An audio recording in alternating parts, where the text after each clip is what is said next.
Hello, everyone. My name is Kimberly McIntyre, and I am a health and wellness coach. I love to bring things to you just to cover all things in health. And today I have a very special guest. Her name is Andrea Beaman. She is an internationally renowned holistic coach. She is a professional chef. She's an herbalist, an author, a teacher, and her credential list is so long, but I am going to just leave it at that for now. And without further ado, I want to introduce her. Andrea, thank you so much for coming on here and spending a little bit of time to tell us your story. Oh, well, thanks for having me, Kimberly. I love health and wellness. I'm going to put that out there right now. I love health and wellness, but it wasn't always my world. I was a standard American dieter. I was a chronic dieter when I was growing up. And I was always like gaining weight and losing weight and gaining weight and losing weight. Like I was a literal accordion, every 6 months I'd gain weight and then I'd lose 10 pounds. So I was on this chronic dieting scheme, I'll call it. And when I was 28 years old, I was having severe heart palpitations. I would sit at work and it was almost like I felt like I was going to have a heart attack. My heart was going 100 miles an hour and my immune system kept crashing and I was a mess. And I go to the doctor and I also had a large goiter in my neck. And my doctor said, you have hyperthyroid, which is an overactive thyroid, and you need to take radioactive iodine to destroy your thyroid and then be on a medication for the rest of your life.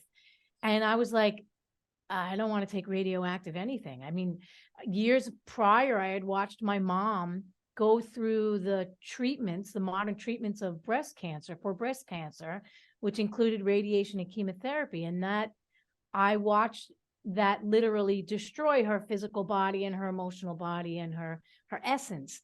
So when my mom died, I was like, I'll try something different. If I ever get diagnosed with a disease, I'm going to go a different route.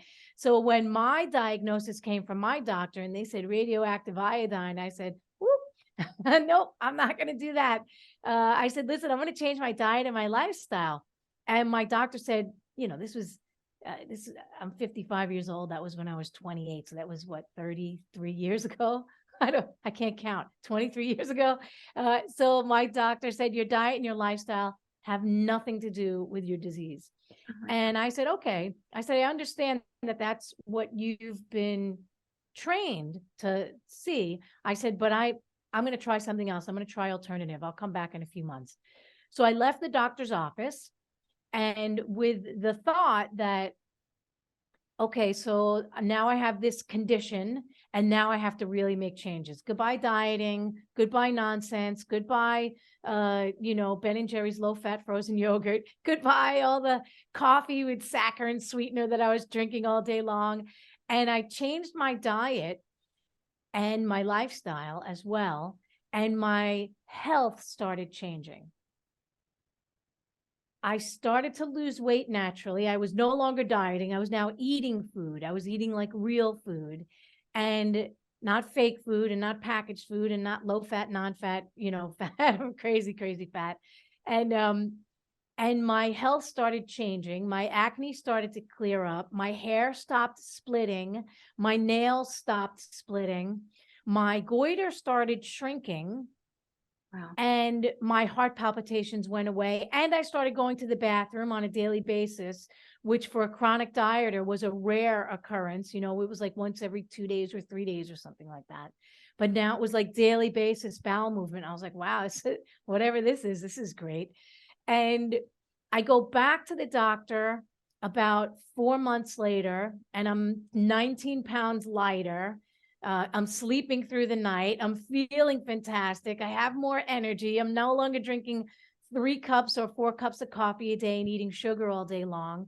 And my doctor takes another blood test and says, and my thyroid hormone went from dangerously high to just above normal, right? Just above normal. And my doctor said, look, your thyroid condition may have changed, but it's not healed. And this can't heal on its own. So, you have to take this medication. And I said, listen, doc, I said, thank you. Again, I thanked her for her advice. I said, thank you, but I said, I'm feeling better than I have since I was like a teenager. I said, I'm just going to keep doing what I'm doing and, you know, and keep on this path of diet and lifestyle and all that stuff. And at the time I was working at MTV Networks and I had health insurance. I haven't had health insurance now for like, I don't know, 20, 22 years or something like that. But at that time I had health insurance. So I was like, okay, let me just try a new doctor each time, right? Because it was that was what you could do. Yeah, you could just go around and try doctors all over the place because it's all covered under health insurance. So every 6 months, I continued on my path. And then every 6 months, I would go see a brand new doctor to get a whole new diagnosis from the Western perspective. And each doctor, I went to see 3 in total in a 2-year window. Each doctor told me that I had a new disease, another, right? So the second doctor said, oh, you have hypothyroidism, right? Which is the opposite of hyperthyroidism. Now you have hypothyroidism and you need to take this medication. And I said, oh, thanks for your diagnosis. I said, but I'm just going to keep doing what I'm doing. And within that time, you felt good. Oh, I felt great. I felt really, really good. I was just literally going for blood tests, right? Blood tests to see what was happening with my thyroid. So then the next doctor was another 6 months later. And then that doctor told me that I had Hashimoto's thyroiditis and I needed to take a medication. Now that doctor, the Hashimoto's thyroiditis, so if I would have been initially diagnosed with Hashimoto's thyroiditis, one of the symptoms is that you will sometimes vacillate from hyper to hypo to hyper to hypo, right? So if I would have initially radiated my thyroid, then I would have never known that it was actually an autoimmune condition. And autoimmune conditions have more to do with the health of the gut than with the health of the thyroid, especially an autoimmune thyroid condition, right? My thyroid is just getting attacked, but it's not the thyroid's fault. So, so that, you know, I'm going through all this doctor stuff, and all this whole time, my goiter kept shrinking until it was gone, right? So it went away and it never came back. And I just want to show you a picture. Like, I think you can see that lump in my neck. Yes. Yep. Yeah. So that never came back. You know, I was eating really iodine rich foods, all these delicious foods, like real food. So after 18 months, my goiter completely went away. And after 2 years, my thyroid became normal. So for me, that was the greatest thing that ever happened, was getting diagnosed with a disease, because it taught me, hey, listen, like the thyroid is saying, hey, listen, you need to make changes. Your diet is crap. Your lifestyle is crap. All of these things are not good. Make the changes, right? The thyroid, according to ancient medicine, is this master communicator. It's telling us internally what's going on, but it's also expressing to us what we need to say to the world around us, right? It's our master communicator. So in Western medicine, the master communicator is saying something, and Western medicine goes, let's shut her up.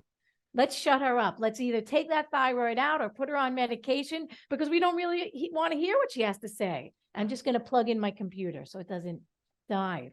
We don't really want to hear what this thyroid has to say, because then I can't be put into the machine, you know, the medical machine, where you're on a medication and another medication and another medication, and you're just on medication for the rest of your life, not actually healing anything. Right? It's the craziest. It's a wonderful, wonderful business model to make money. Absolutely. But as far as healing, it's not really a good healing option, I believe. I believe that the healing option, the best healing option, is when human beings take back their health through their food, through their lifestyle, through exercise, through good relationships, through hiring a health coach first before opting to get an organ removed from your body. Absolutely. It's crazy. You know, like Kimberly, sometimes I'll get clients and, you know, like they're presenting with disorders of the digestive system. And I'm like, oh, this could be possibly gallbladders congested or livers congested. And they're like, oh no, I have no problem with my gallbladder. It was taken out 2 years ago. And I'm like, that's a problem. Now it's a problem with your gallbladder. Before, it was your gallbladder telling you, hey, I need a little more, a little more support here, right? Gallbladder is giving you attacks. The body's saying, I need some support. And then Western medicine says, well, you know what? Let's take that little gallbladder out. It doesn't make any sense. It doesn't make any sense. So for me, and it's not for everyone, but for me, I think that using an alternative perspective first and changing your diet and your lifestyle should come before any radical treatment or surgery, before any of that.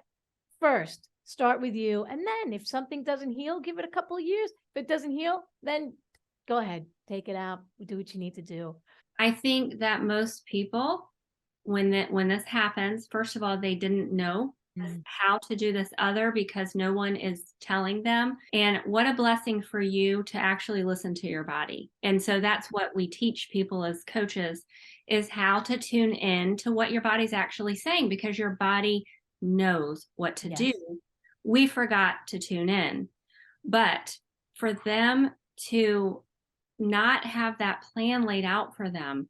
And so that's why it's such a good idea to, go through some health coaching and figure it out. But they're used to a quick fix. A pill is quickly fixing a symptom, not engaged at the root. And so healing takes time, just like you said. Yes. I mean, you started feeling good. How long was it initially until you really it started kicking and you started feeling good? Because I know you said it took about 2 years solid to heal completely. Okay. So within the first 10 to 14 days of changing my diet, getting off the sugar, getting off the caffeine, getting off the chemical sweeteners that I was addicted to, I used to drink probably like, I want to say a 6-pack of Diet Pepsi a day, right? Just crap. I wouldn't even pour that on anything I didn't like. It's just corrosive. But so within the first 10 days of getting off all of the junk and all the crap, my energy started to improve. It was a pretty quick notice. And then the weight just started dropping off. And then I started sleeping through the night. Right? Because a lot of the healing happens through the night. When people aren't sleeping through the night, generally they'll have a sickness for a longer period of time. So all of these things started to come in waves. And for my goiter, which took many years to develop, I didn't just wake up one night, boop, there's a goiter. It started to grow until it got to that really big point that you saw in the picture. So in the Western mind, like I've had so many clients that goodbye to the thyroid, they just get it either radiated or removed, surgically removed. And that doesn't heal the problem. That's just, it causes more problems in the future. Absolutely. So I knew that goiter took a long time to develop, and I wasn't expecting it to go away overnight, which is, like you said, that's the modern mind, the Western trained mind is an ill for a pill. Like you have this thing, you take this thing, and generally with a pharmaceutical medication, it masks the symptoms like immediately. Like within 24 hours, your symptoms are like, hey, what happened to that symptom? Even with pain, right? Pain is an indicator that something's going on in the body. And we've been taught from the time that I'm a little kid, you've been taught, oh, you have pain, you take this aspirin, you make the pain go away. But the pain is actually the body saying, hey, there's something wrong in here. Something's not moving. Energy isn't moving. Something is stuck. There's a blockage. So when we keep masking that pain over and over and over and over and over again, we're setting ourselves up for disaster. We're setting ourselves up for a serious disease. We're setting ourselves up for heart attack, for cancer, for diabetes, for chronic illnesses. That's what we're setting ourselves up for, which is a wonderful, like I said, business model. But as far as health and wellness, it doesn't serve us. It doesn't serve us at all. It's actually draining to the human body, mind, and spirit. Like if you wake up every day and you're in pain and you're not feeling good and you're unhealthy and you're unwell, where's your desire to be in the world? Well, I remember I was late 40s and I love to sit crisscross applesauce. I just comfortable for me. And I was getting up, and as I was getting up, I'm like, wait a minute, like, why am I feeling this pain in my knees and in my joints, that I don't remember feeling before? And I actually asked a chiropractor who should have known the answer for this. I'm like, what is going on? And he's like, you're just getting older. And Oh, I don't believe that. Like something's wrong. And so I did some research, realized it was inflammation, had to clean up my diet even a little bit more. And no, there's no problem. And so now it's 6 years wow. later and my joints feel amazing. And, so it's like, that's what people continue to hear all the time. It's just your age. It's just because you're older. Well, there's a woman who is 91 years old from Japan that I just saw the other day who is as fit as a fiddle. She can touch her nose to her knees. Oh It's my amazing, God. but it's because she kept doing the right things and she wasn't going to take that for an answer. I love that.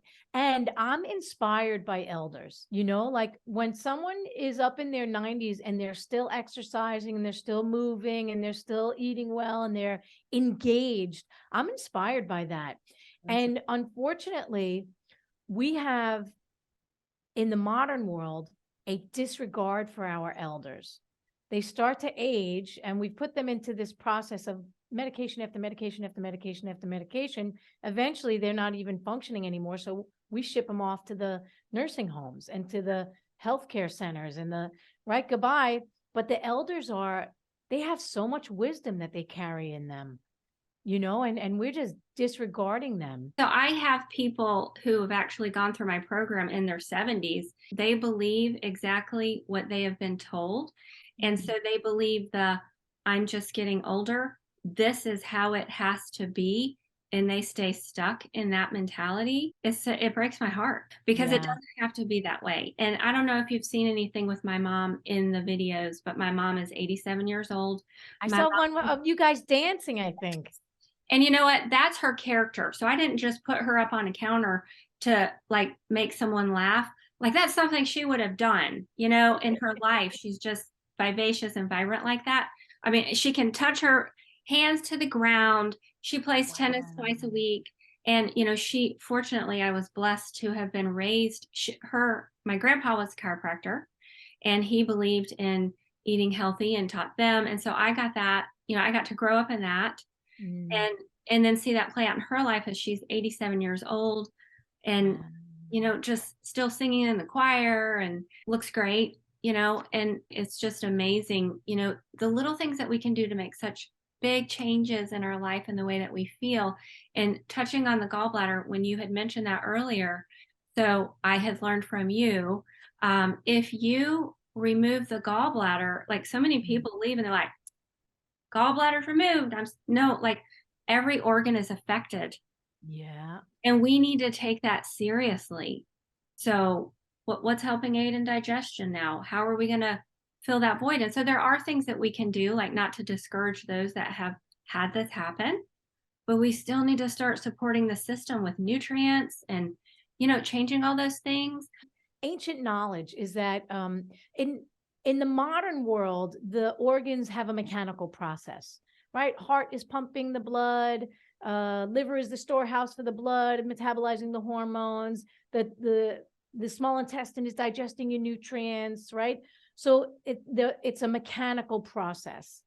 In ancient medicine, the organs all have personalities. And when they're not functioning well, they'll let you know.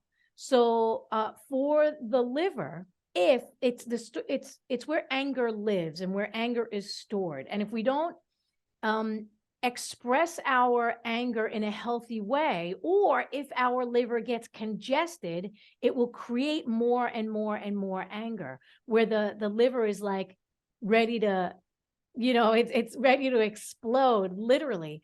So the heart, like if you look at what's going on in the world right now with all of this anxiety about what's happening, So when the heart isn't nourished, there'll be anxiety, right? So look at what's happening where humans aren't allowed to, or that for the past 3 years, not allowed to hug each other, not allowed to communicate, come into community with each other, which also parts the heart.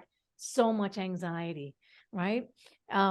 When the lungs are affected, that's where depression lives, right? So how many people do you know are depressed, right? Their lungs have been bombarded for the past 2 years with respiratory stuff that hasn't been clearing fully, or they have this lung illness, that lung illness, this one coming back, another round of whatever it is that's coming onto them, and they're now seriously depressed. And then when the kidneys aren't functioning well, there's a fear, unnatural fear of this, fear of that, fear of this. So all of our organs literally will tell us when they are feeling out of balance, and for me, I've had a lot of liver explosions. Like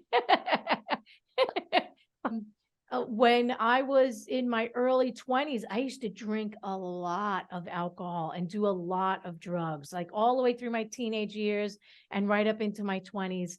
And that can really have a detrimental effect on the liver, which we know, according to Western medicine, right? The liver's processing the toxins, and too much alcohol will negatively impact the liver. So here I'm drinking, partying, and all this stuff, and my liver's getting angry and angry and angrier and angrier. And I had a fiance at the time, and one night I was drinking and partying, and I exploded on him. And it wasn't the first time. Like, we were in a tumultuous relationship, but I got in my car and I went at him with the car. Can you imagine that? Like a crazy person. I went at him with the car, and he popped up onto the hood, and I drove down the block, and I swerved the car, and he fell off the car and fell into the street. And so this is the behavior of a human being that's not functioning well on many levels, not just the liver. My liver was impacted. That's where the violence came from. But my heart was not functioning well, because who can do that to another human being, especially one that you say that you love, right? And in ancient medicine, the heart and the mind are directly connected. So my heart and my mind were out of balance, and my liver out of balance, and my digestive system, the whole system was out of balance. So when you said earlier that somebody gets the gallbladder removed, it does impact the entire system, because the whole thing is connected. Right. We're not parts and pieces. We're a one system or one unit that functions in harmony when it's balanced.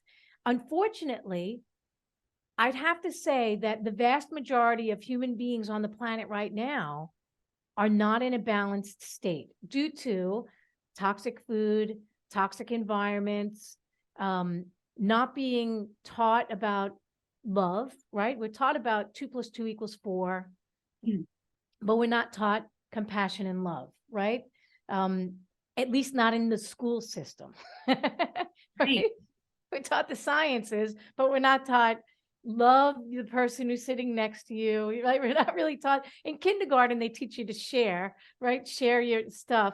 But beyond that, they don't go deep into it, right?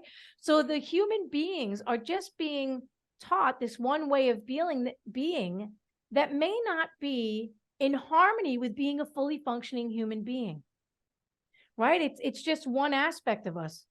Go to school, then go to work, then do this, then do that. And right, it's almost like a mechanical process for the human being too, and forgetting that we're here to have fun, we're here to enjoy life, we're here to love each other in a deep way, we're here to nourish ourselves with great quality food, we're here to nourish our community, sit with each other at a table, and pass the bread, or pass the vegetables, or there's so many things that are out of balance in the human condition today. But on a positive note, there are many people that are waking up. Mm-hmm. And I think that health coaches are part of that waking up community and saying, hey, there's something wrong with the food supply. There's something wrong with the people they're sitting down all day long, not exercising, right? They need to get out and have sunshine and have fun. They need to have community, right? So part of the health coach's journey is to help the human being get back on track. I know that there's going to be some people that want to hear some little tidbits of information, if you don't mind sharing. And I know this might sound silly, but coffee is such a hot topic. Mm. And so people are like, well, if I have a thyroid issue, do I have to give up coffee? Do you drink coffee? Occasionally, not the way that I used to. Like I used to drink 3 cups a day of coffee because I had no energy. And now occasionally, like I like the flavor of decaf. I like the bitterness of it because coffee is a diuretic. It's also a stimulant, a neurostimulant, right? So for the if I had trouble sleeping at night, I wouldn't have any coffee at all, and I wouldn't have decaf either if I had any trouble sleeping at night. But mostly I'll have like a cup of coffee if I'm at a wedding, right? And I want to dance until 1 o'clock in the morning, where normally I'd be in bed by 10. I want a little extra stimulation, but it's not like a daily thing where I need to have the coffee to get up and get moving and get out of bed, which is a problem. If you need to have the coffee because you are slogging your way through life, then it's showing you something else is going on. A lack of energy, maybe poor nutrition, maybe overwork, maybe lack of sleep, and the coffee's not going to help that. It's actually going to exacerbate that. Right. So for clients that have stuck bowels, where the bowels aren't moving, oftentimes they'll reach for coffee because coffee stimulates the gallbladder to release bile, which will help to move the bowels. So if you have stuck bowels, you have to look and say, why are my bowels stuck? Right? Not reach out for the coffee to move the bowels, but to, okay, am I not getting enough fiber? Am I not getting enough exercise? Am I not getting enough water? And then have the coffee if you want as a fun thing, but not as I need to have that to move my bowels, or I need to have that to get out of bed, or I need to have that to function in my day, because then it's almost like you're an addict. And coffee is a very addictive food. It's a food substance that's very addictive. So there are times to use coffee, just like there's times to use any type of food substance. And I think that we are a society that's addicted to it. And that's not good. Like right here, I have my nettles and my oat straw tea. Oh, So I like this is nourishing. And yeah. I do think that coffee in moderation is fine, but Yeah, three me too. cups a day is too much. Yes. Yes, especially, like we talked about thyroid earlier. Oftentimes I'll find that my thyroid people are having trouble going to the bathroom because the liver's not functioning well, right? And the majority of the T4 to T3 conversion happens in the liver. So coffee stimulates bile, and it stimulates the liver into action. And that extreme bitter flavor of coffee actually will promote a bowel movement, right? It also reduces heart heat, right? So, but if you're exhausted and using the coffee, then it's detrimental. It's going on, you're dipping into your reserves. And oftentimes they'll wind up with adrenal fatigue 5-10 years later, where they're just completely wiped out. So I like that you're having oat straw and nettles because it is nourishing. It's nourishing. It's like building the energy, and it's also supporting the nervous system. Oat straw is a natural nervine. It calms and relaxes the nervous system. So, it all depends on what you need. And if you're addicted to the coffee, use decaf. Try a couple of decafs, and see if that helps you get off of the addictive qualities of the caffeine, which can be, the thing that you're going for. Another thing that people will say is, oh, I have Hashimoto's or, whatever thyroid issue they want to name. And they're saying, so I can't have kale or nightshade vegetables. Why?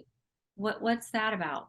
Kale and other foods of the Brassicaceae family, or what used to be called the Cruciferae family, right? Kale, broccoli, Brussels sprouts, cabbages, right? All of those contain anti-nutrients that can inhibit the uptake of iodine, right?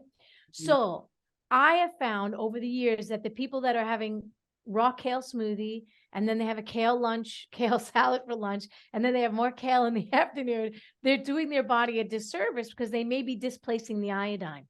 But if you have enough iodine-rich foods in your diet, then you can have the kale salad and the raw kale thing, and right, without having it have such a negative impact. But if you're taking the green supplements, which is all raw cruciferous vegetables, right? You know, those little green powders and all that stuff. And then you're having the raw kale salad, and then you're having the kale juice. This is not going to support the body. It'll make it too cold. You won't be able to absorb your iodine. And it's all a matter of perspective, right? So if you do not have a thyroid condition and you don't have a problem absorbing iodine in any way, then certainly have a kale smoothie. If you have a hot digestive system that can handle that, have that. So it's each body is different. Some people's bodies run naturally cooler, and some people's bodies run naturally hotter, right? So in my family lineage, right, we used to call my mom and my dad hot daddy and cold mommy, right? Because when we were kids and we wanted to, snuggle up in the bed with them, you had two choices: either the guy who was sweating under one sheet, or the woman who was underneath 5 blankets and still cold, right? So those were your choices. So these are examples of people that run hot and run cold. So for my mom, a cold smoothie and a cold salad would make her condition worse. But for my dad, with his really hot condition, that would be perfect for him. Right? So you have to look at each individual body and then accordingly adjust accordingly. What would you recommend for a good source of iodine, the best sources of iodine for people that definitely need to get it in their lives? Okay. Yeah, so iodine is vital. It's vital for every cell in your body for energy. And it's also especially important for women because we have iodine receptors in our breasts as well. And oftentimes, if you have too low iodine, you'll get breast lumps and little breast cysts and calcifications and stuff like that. So I personally feel like one of the best sources of iodine is sea vegetables or seaweeds. And there's twofold reason for that. The first is it's one of the richest sources in iodine on the planet. And the second is because of the mucilaginous nature of seaweed, it supports the digestive system, right? So it's our digestive system can't be dry. If it's dry, you won't absorb nutrients, right? If it's got a lot of inflammation in there, it's hard to absorb when all of that fire is going on in the small intestine. So you need a mucilage, a healthy mucilage inside the intestines in order for it to do its best work.